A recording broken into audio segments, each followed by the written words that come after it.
Welcome to the podcast series by Anubhav Delhi. स्वागत है आपका अनुभव दिल्ली द्वारा प्रस्तुत इस पॉडकास्ट श्रृंखला में। यह पॉडकास्ट श्रृंखला आप तक लाई जा रही है national institute for social defence, ministry of social justice and empowerment, government of India and media for community foundation, new Delhi के संयुक्त तत्वाधान में। मित्रों, वरिष्ठ नागरिकों की हर प्रकार से मदद के लिए, शारीरिक मानसिक विकास के लिए, स्वास्थ्य की जानकारी के लिए, डॉक्टर्स, अस्पताल, वृद्धाश्रम, कानूनी सलाह, मानसिक विकास, इन सभी प्रकार की जानकारियों के लिए, साथ ही उनसे जुड़ी समस्याओं के समाधान के लिए एवं उनके लिए कार्यक्रमों की जानकारी के लिए अब आप संपर्क कर सकते हैं national toll free helpline for senior citizens पर, जो कि है 14567 14567। यह कार्यक्रम आप तक लाया गया है अनुभव दिल्ली द्वारा।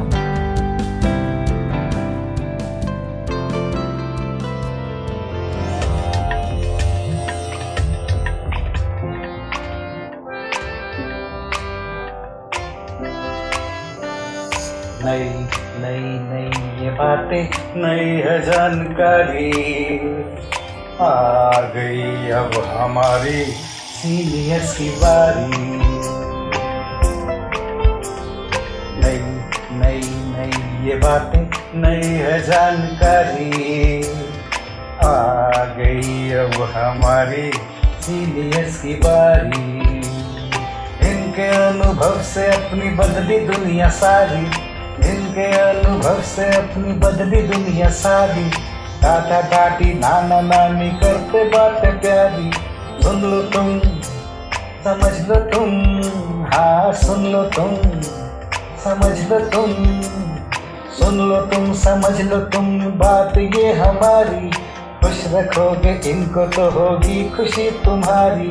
नई बातें हैं ये देखो, नई जानकारी, आ गई अब हमारी सीनियर्स की बारी। किससे कहानियां, सेहत और विज्ञान की बातें, रेडियो कार्यक्रम अनुभव में सीनियर्स की बात, सीनियर्स के साथ।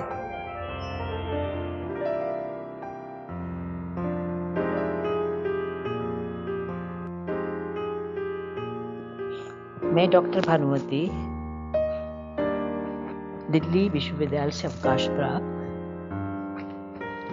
अनेक विधाओं में रुचि रखती हूँ, जैसे चित्रकला, संगीत, नाटक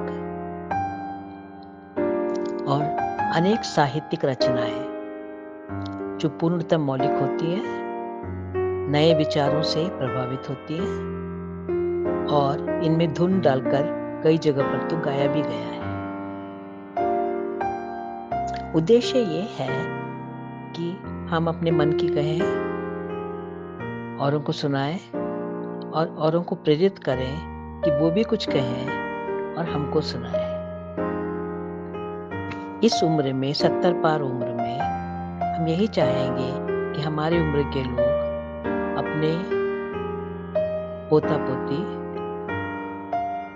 अड़ोस पड़ोस के छोटे बच्चे और जिस भी प्रकार के बच्चों के साथ उनका कोई संपर्क रहता है, उन्हें ये कहानियाँ सुनाए, जिससे उनके अंदर भी लिखने की प्रतिभा उजागर हो और साथ ही साथ वो ये भी सीखें कि जीवन में क्या पकड़ के रखना है और क्या छोड़ना है।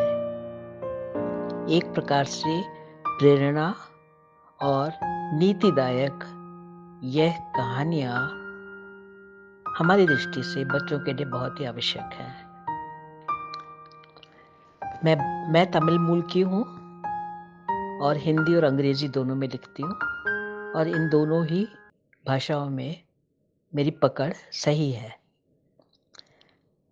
सुनिए अब ये कहानी, जिसका शीर्षक है विजेता। स्कूल में सभी प्रकार के बच्चे पढ़ते थे।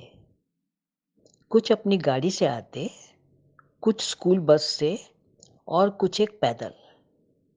शहर का यह स्कूल अपने में अनोखा था, जिसमें हर तरह के परिवार के बच्चे साथ साथ शिक्षा हासिल करते इसीलिए स्कूल का नाम सहोदय स्कूल रखा गया है। गणेश माली का बेटा है, पर उसकी लगन और निष्ठा से स्कूल के सभी लोग अति प्रसन्न रहते हैं। वह कक्षा 7 में अव्वल आया और अब 8 में पहुंच चुका है। गणेश में निबंध, कविता, लेख, कहानी आदि लिखने की अद्भुत प्रतिभा है और वह सदा ही पुरस्कार का विजेता होता है। एक दिन टीचर ने बच्चों को मेरी अभिलाषा मेरा भविष्य इस शीर्षक पर निबंध लिखने को कहा और साथ ही बताया कि सर्वश्रेष्ठ निबंध को पुरस्कृत भी किया जाएगा। जाहिर था सभी बच्चे विजेता बनने के ख्वाब देखने लगे। आनंद में खेल कूद, उछल फांद, नोक झांक करने की बड़ी बुरी आदत थी। वह सदा ही एक उद्योगपति बनने की मंशा रखता था। पढ़ाई लिखाई की उससे तनिक चिंता नहीं थी।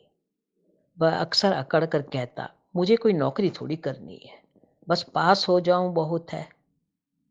जब टीचर ने सारे बच्चों का निबंध जमा किया, उसमें गणेश का पर्चा नहीं था। टीचर के पूछने पर गणेश सुबह उठा। उसने बताया कि उसका पर्चा खो गया और बहुत ढूंढने पर भी नहीं मिल रहा। टीचर ने गणेश के हाथ में 2 खाली पर्चे थमाकर कहा, गणेश इतना निराश मत हो, पर्चा तो मिल ही जाएगा, पर इस बीच तुम अपना निबंध जितना याद हो लिख डालो, मैं उसे ही देख लूंगी। गणेश ने टूटे हुए दिल से पुनः निबंध लिखा और मायूस बैठा रहा। दूसरे दिन टीचर ने सर्वोत्तम निबंध की घोषणा करने से पहले कुछ बच्चों से उनके भविष्य के बारे में पूछा। सभी बच्चे बता गए जो उन्होंने निबंध में लिखा था। आनंद की बारी आई तो वह तपाक से बोला, मैं तो बिजनेसमैन बनूंगा मैडम। टीचर को समझने में देर नहीं लगी, क्योंकि निबंध में उसने वैज्ञानिक बनने का जिक्र किया था। गणेश ने पुनः लिखित पर्चे में यही मंशा जताई थी। यही नहीं, गणेश और आनंद के निबंधों में समानता भी थी। टीचर ने आनंद से बड़े प्यार से पूछा, आनंद, क्या यह निबंध तुमने अपना ही लिखा है? आनंद शर्म से गड़ गया। आंखों से पश्चाताप के आंसू निकल पड़े। वह धीमे से बोला, टीचर जी, मैंने ही गणेश का निबंध उठाकर उसके काम को अपने निबंध की तरह लिखकर प्रस्तुत किया है। लेकिन तुमने ऐसा क्यों किया आनंद? टीचर ने पूछा। मुझे पुरस्कार पाने की लालसा थी। मैं यह भी भूल गया कि नकल करते समय भी अकल का प्रयोग जरूरी है। मुझे माफ करें टीचर जी। वह बिलख उठा। टीचर ने बड़े सहज भाव से कहा, पुरस्कार तो इसी निबंध को मिलेगा जिसका हकदार गणेश ही होगा। ऐसा कहकर टीचर ने गणेश के हाथ में एक बड़ा सा बंडल थमा दिया। सारे बच्चे तालियां बजाने लगे। तालियों की गड़गड़ाहट में गणेश ने बंडल खोला। उसके अंदर एक सुंदर बस्ता, 1 दर्जन नई कापियां, ढेर सारी पेंसिल, पेन, रबर, कटर एवं रंगों का डिब्बा देखकर उसका मन उछल पड़ा। आनंद ने झेपते हुए उससे माफी मांगी। गणेश ने कुछ कापियां उसकी ओर बढ़ाकर कहा, यह पुरस्कार हम बांट क्यों ना ले आनंद? अपनी गलती को मान लेना भी तो अपनी भूल पर विजय पाना ही है। अतः विजेता हम दोनों ही हैं। टीचर का मन गदगद हो उठा। इतनी सी उम्र और इतना बड़ापन। सारी कक्षा में सुखद वातावरण छा गया। आशा है आपको ये कहानी पसंद आई होगी। कृपया औरों को भी सुनाएं। धन्यवाद। नमस्कार। श्रोताओं, आशा है आपको आज का कार्यक्रम पसंद आया होगा। आपसे फिर होगी मुलाकात आप ही के पसंदीदा रेडियो कार्यक्रम अनुभव में। दोस्तों, वरिष्ठ नागरिकों का अनुभव अपने परिवार और परिवारजनों की खुशहाली के लिए हमेशा समर्पित रहता है और उनकी मदद के लिए अब समर्पित है एक national toll free helpline number 14567 14567। वरिष्ठ नागरिकों की शारीरिक एवं मानसिक सहायता के लिए, स्वास्थ्य की सहायता के लिए, कानूनी सलाह के लिए, उनके जीवन से जुड़ी समस्याओं के समाधान के लिए, वृद्धाश्रम की जानकारियों के लिए और साथ ही उनसे जुड़े कार्यक्रमों की जानकारी के लिए अब आप संपर्क कर सकते हैं national toll free number for senior citizens 145 667। यह कार्यक्रम आप तक पहुंचाया जा रहा है अनुभव दिल्ली द्वारा, ताकि हर वरिष्ठ नागरिक रहे स्वस्थ, सुरक्षित और खुशहाल। 1456 national toll free helpline number के साथ। Welcome to the podcast series by Anubhav Delhi. You are listening to a podcast series Anubhav, a joint initiative of National Institute for Social Defence, Ministry of Social Justice and Empowerment, Government of India and Media for Community Foundation, New Delhi, to help our senior citizens for physical, emotional and mental wellness.